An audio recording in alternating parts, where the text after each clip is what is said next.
आज 8 जुलै. तू ही रे माझा मितवा या मालिकेत आजच्या भागात काय झाले ते आपण बघून घेऊ. ईश्वरीच्या क्लाउड किचनच्या ओपनिंगला अर्णवला राजेश दिजू दिसतात. त्याच्या मनात ही गोष्ट सतत सलत असते. मग सगळं काम झाल्यावर रात्रीच्या वेळी अर्णव आणि ईश्वरीच्या घरी जातात. सगळं सामान वगैरे सगळं घेऊन. पण ईश्वरी आपला मोबाईल विसरली गाडीत म्हणून ती तिकडे जाते. पण अर्णव हा दारातच उभा असतो.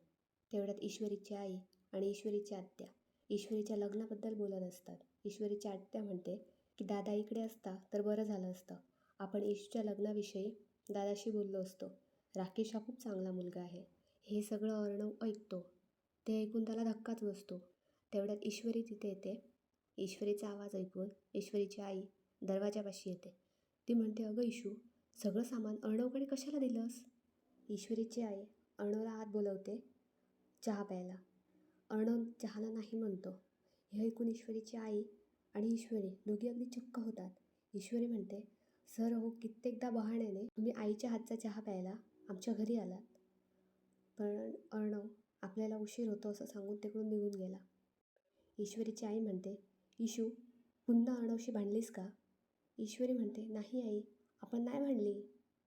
पण अर्णव असा सडनली का निघून गेला ते कोणालाच समजत नाही. अर्णव घरी जातो, पण तरीसुद्धा त्याच्या मनात तीच गोष्ट सलत असते. ईश्वरीच्या आत्याचं बोलणं आणि ईश्वरीच्या आईचं बोलणं त्याच्या मनात सतत घोळत असतं. तेवढ्यात अंजली तिकडे येते. पटकन अर्णव आपले डोळे पुसून घेतो. अंजली म्हणते, अरे चिंटू, आम्ही पण आलो असतो ओपनिंगला, पण आजीला नाही आवडणार म्हणून आम्ही नाही आलो. कसा झाला कार्यक्रम? मग तिला अर्णव हा सॅड दिसतो. अंजली म्हणते, चिंटू तू रात्रभर झोपला नाही आहेस का? तुझे डोळे असे का दिसत आहेत? अर्णव विषय टाळतो आणि म्हणतो, मला तुझ्या हातची कॉफी पाहिजे म्हणून असं झालं. अंजली हसते आणि आणते बोलते आणि तिकडून निघून जाते. आता पुढच्या भागात अर्णव ईश्वरीच्या घरी जातो आणि राकेशचा फोटो दाखवायला सांगतो.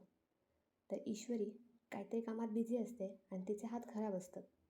तर ती अर्णवला म्हणते की सर मोबाईल तिकडेच आहे, तुम्हीच बघा.